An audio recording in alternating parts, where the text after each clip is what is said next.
오늘 우리들에게 주시는 하나님의 말씀은 사무엘하 19장 40절로 20장 13절입니다. 구약 497면쯤에 있습니다. 사무엘하 19장 40절로 20장 13절입니다.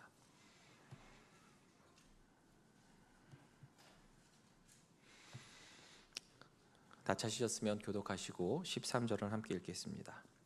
왕이 길갈로 건너오고 기맘도 함께 건너오니 온 유다 백성과 이스라엘 백성의 절반이나 왕과 함께 건너니라.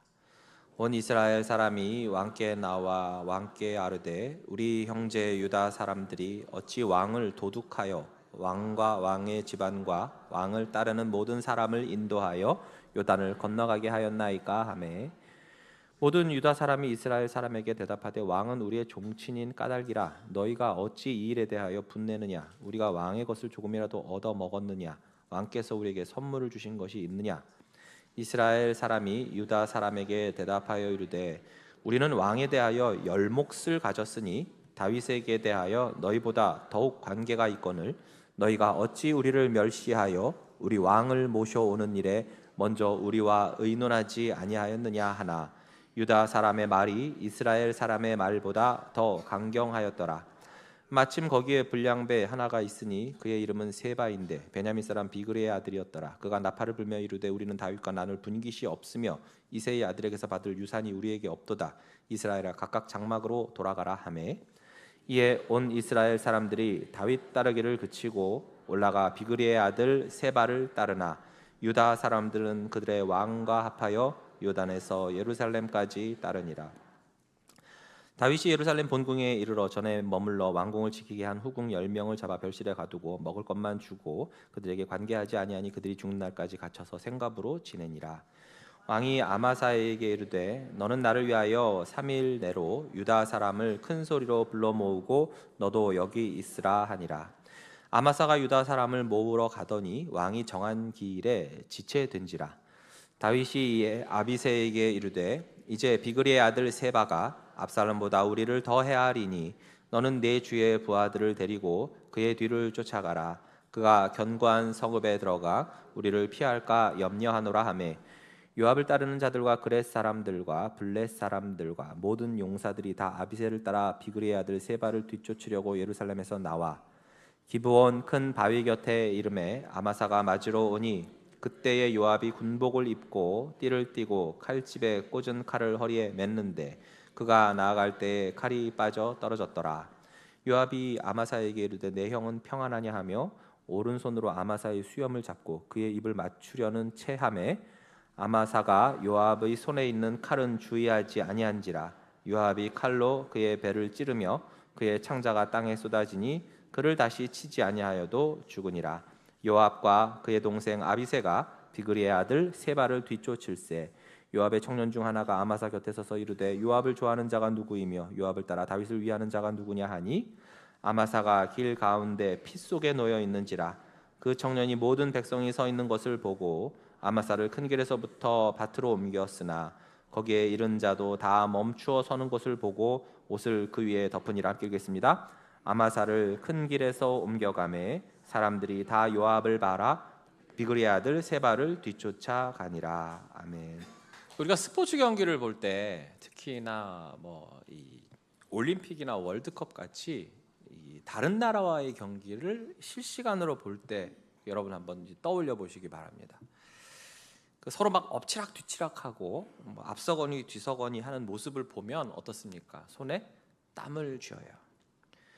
우리나라가 막 앞서가다가 역전을 당하면 어떻게 합니까? 막 땅을 치면서 내 저래서 저 감독 내가 저 갈아치우라고 그랬잖아 막 그러다가 또 이제 거기서 또 역전을 하면 또 역시 감독이 최고야 막 이러면서 환호성을 지르면서 막 경기 내내 막 조마조마해 합니다.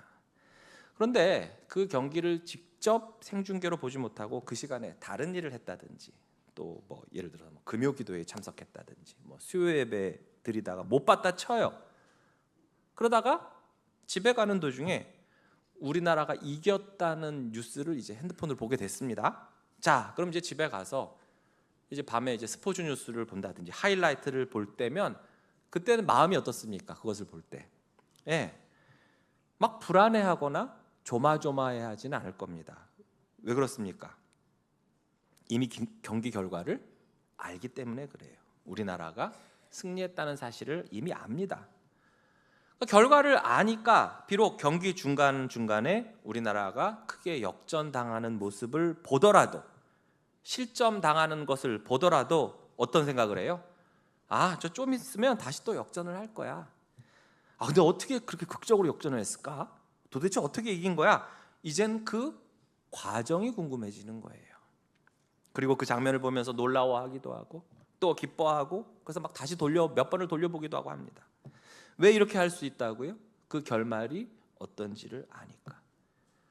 오히려 지고 있는 모습, 패색이 짙은 모습, 점수 차이가 꽤 커 보이는 그 모습일수록 더 역전의 기쁨을 누리게 됩니다. 우리의 삶도 그러합니다. 성도의 삶의 결말은 다 알아요. 성도의 죽음 이후에 어떤 일이 있을지 다 알아요. 장대한 구속사의 흐름 끝에는 무엇이 있는지, 그리고 누가 완벽하게 승리하는지를 우리는 다 압니다. 그 결과는 이미 정해져 있고 우리를 지키시고 보호하시고 인도하시는 대장님이 누군지 알기 때문에 우리 또한 반드시 최종 승리를 거둘 것임을 알아요. 그렇지 않습니까? 그렇지만 그 사이사이에는 이 스포츠 경기처럼 엎치락 뒤치락 하기도 해요. 때론 패배한 것처럼 보이기도 하고, 너무 큰 점수 차이가 나서 소망이 없어 보이기도 합니다. 다윗도 그러했어요.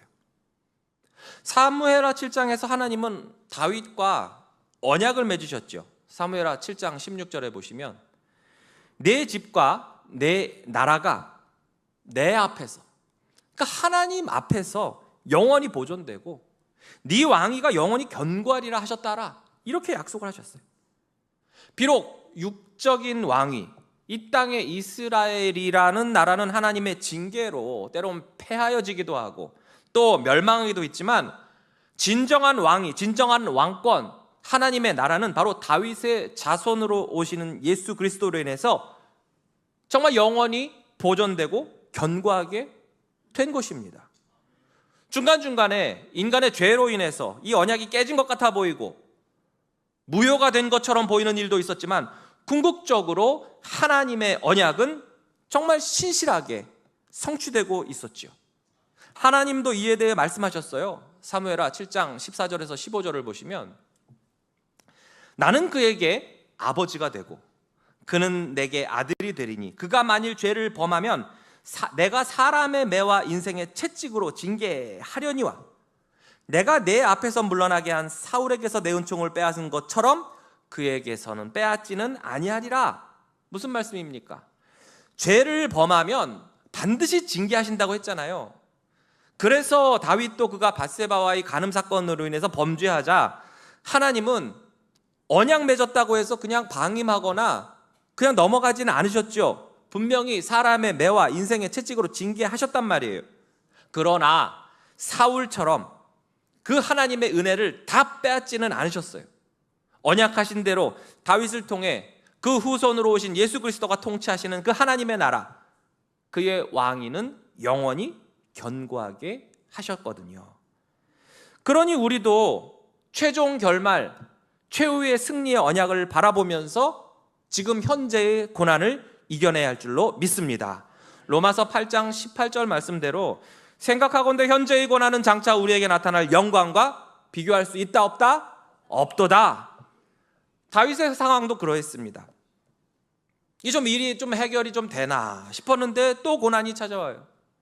분명히 하나님의 언약을 맺어주셨는데 그 사이사이에 벌어지는 일들로 인해서 과연 그 언약이 제대로 이루어지기나 할까 걱정이 앞서요.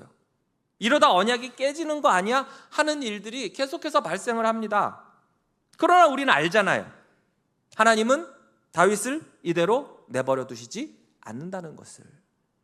만약 이대로 망하게 된다면 하나님의 언약은 이루어지지 않을 것이고, 그러면 신실한 하나님이 아니죠. 그 신실하지 않은 하나님을 우리가 어떻게 믿을 수가 있겠습니까? 오늘도 바로 그 이야기입니다. 근데 오늘 본문을 읽다 보면 이게 뭔 소린가 막 와닿지 않을 것 같아서 제가 조금 풀어서 설명을 해드릴게요. 자, 다윗 왕이 압살롬의 반란을 물리치고 이제 예루살렘으로 귀환하는 이 기쁜 날에 또 뭔가가 또 일이 또 터지는 거예요. 마치 우리 인생처럼 이제 좀 뭐가 되나 싶었는데 또 환란이 닥쳐. 또 고난이 와요. 다윗이 왕궁을 버리고 피난을 갈 정도로 처음엔 압살롬과 반란군의 세력이 대단했죠. 그래서 이제 다윗은 끝났어, 이제 소망이 없어, 이런 분위기가 확산되다 보니까 심의 같은 자가, 기억나십니까? 심의 같은 자가 돌을 계속 던지면서 먼지를 날리면서 다윗을 저주했잖아요. 왜 했습니까? 다윗은 끝장났으니까. 지가 언제 내가 이렇게 저주한 것에 대해서 보복하겠어? 자, 그러나 신실하신 하나님의 은혜로 다윗이 돌아오게 됐죠. 그런데 문제는 백성들의 마음이 여전히 하나가 되지 못했다는 거예요. 겉으로는 뭐 환영하고 태극기 흔들면서 퍼레이드에 참가했지만 그들의 속은 여전히 갈라져 있었습니다. 그래서 이게 국가 간의 전쟁도 그렇지만 이 내전의 상처는 정말 큰 후유증을 남겨요. 여러분, 국가 간의 전쟁은 종전이 되거나 휴전이 되면 어떻게 해요? 자기 나라 돌아가면 볼 일이 없어요, 평생. 근데 내전, 동족 간의 전쟁은 어떻습니까? 종전이 되거나 휴전이 돼도 어떻게 해요? 그 사람을 계속 봐야 되잖아요. 한 나라에 같이 살아야 되잖아요. 그러니 그 후유증이 엄청 큰 거예요. 자, 다윗 왕이 요단을 건너서 길갈로 돌아옵니다. 41절에 보듯이 이 피난 기간 동안 다윗을 물심양면으로 아주 도와주었던 그 충성스러웠던 바르실레가 저는 늙었으니 그냥 고향에 남을 테니 미래를 대비하라는 의미로 자기의 종, 젊은 종 김함을 데려가 주십시오 했잖아요. 그래서 지금 41절에 보면 다윗과 김함이 같이 길갈로 왔고 이에 백성들은 마중 나가서 환영을 하는 거예요. 이때 유다 지파 사람들이 제일 먼저 나섰습니다. 그럴 것이, 여러분, 다윗이 어느 지파 사람입니까? 유다 지파 사람이에요. 자신들 지파 출신의 왕이니까 더더욱 기쁜 마음으로 이 왕을 모시러 갔던 거고 그게 당연해 보입니다. 그런데 이 모습을 보고서 이스라엘 10지파, 즉 북쪽 지파들이 서운해해요. 자, 이들은 누구냐? 르우벤, 시므온, 이사갈, 스불론, 단, 납달리, 갓, 아셀, 에브라임, 므낫세, 이 10지파예요. 그런데 이 중에서 주도적인 역할을 바로 에브라임 지파가 했기 때문에 그래서 나중에도 북이스라엘을 상징할 때 에브라임이라고 대표적으로 말하기도 해요. 그래서 에브라임 하면 북이스라엘 10지파 이렇게 말해요. 우리가 호세아서를 여러분 읽어보시면 그렇게 언급이 될 겁니다. 그럼 남은 두 지파는 어디예요? 유다 지파와 베냐민 지파예요. 그런데 유다 지파가 훨씬 크니까 뭉뚱그려서 주도적 역할을 하니까 그냥 이들도 유다 지파 이런 식으로, 또는 남유다라고 하죠. 그러니까 솔로몬 이후에 가서 남북이 분열되기 전부터 사실 이런 식의 모습, 즉 유다와 이스라엘 이렇게 나누어진 모습들이 있었던 거예요. 특히 다윗이 통일 왕국 왕이 되기 전에 헤브론에서 7년 반을 다스렸었잖아요. 그때도 보시면 유다 지파가 다윗에게 기름을 부어서 왕으로 삼았고 다윗을 따랐다고 했습니다. 그러다가 사무엘하 5장에 가서 드디어 통일 장면이 나오는데 그때 5장 1절에 뭐라고 되어 있냐면 이스라엘 모든 지파가 헤브론에 이르러 다윗에게 나와 이르되 보소서 우리는 왕의 한 고륙이니이다. 자, 여기서도 보시면 이스라엘 모든 지파라고 되어 있어요. 즉 유다와 베냐민을 제외한 10지파가 그때서야 비로소 다윗을 통일된 왕국의 왕으로 인정을 했다는 겁니다. 자, 그런데 압살롬의 반란으로 인해서 다시 그 이스라엘과 유다 이런 분열된 양상이 일어났다가 반란이 진압되기는 했지만 완전히 하나가 되지 못하고 그 앙금이 여전히 남아 있었던 거예요. 이런 상황에서 유다 지파가 막 나서서 왕을 모셔오네, 뭐 영접하네 이러니까 이스라엘 10지파가 눈꼴이 신 거예요. 섭섭했던 겁니다. 왕은 우리 모두의 왕인데 왜 또 유다 지파만 또 나서서 왕을 모셔오느냐? 그리고 이 일을 왜 우리와 의논도 안 해? 왜 우리를 소외시키고 몰래 모셔오냐? 이것을 성경에서는 뭐라고 표현했습니까? 어찌 왕을 도둑하여 라고 표현을 했어요. 어쩌면 이들의 말도 일리가 있습니다. 왕 정도 되면 이렇게 환궁을 하게 될 때 뭐 우리 같은 일반 사람들이야 뭐 아무 때나 뭐 집에 돌아가고 그러겠지만 왕은 다르죠. 우리나라 역사에도 보면 어떻습니까? 막 모든 대신들이 모여서 길한 날짜를 정하고 황군 계획을 짜고 어떤 의례와 어떤 그 형식을 갖추고 준비하고 막 그러잖아요.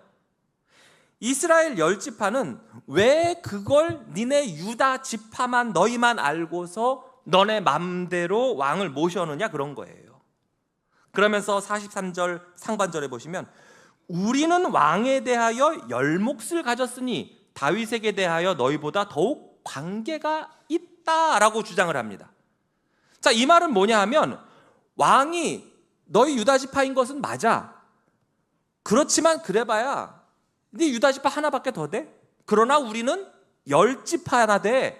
수적으로도 우리가 많고 인구가 많아. 우리가 다수이고 영향력도 강하니까 어떤 국가 정책이라든지 국정 전반에 대해서 의논할 때 우리 북쪽 10지파의 입김이 훨씬 세지, 더 큰 권리를 가지고 있어라는 거예요. 그런데 이에 유다 지파도 지지 않고 자신들의 논리로 받아칩니다. 왕은 우리 지파 사람이고 우리 피부치요. 그래서 그렇게 한다는 것뿐이야. 왜 그런 일로 이 좋은 날 그렇게 화를 내냐? 우리는 왕한테 어떤 피해를 끼친 것도 없고 또 우리가 이렇게 했다고 해서 왕이 우리한테 뭐 먹을 것 하나 준 줄 알아? 선물 하나 안 줬어요. 바로 이래 버리는 거예요. 옆에서 다윗이 얘기 가만히 들으면 좀 기분 나빴을 것 같아요. 그렇죠? 얘네들이 뭘 먹이나 뒤통수 치나 이렇게.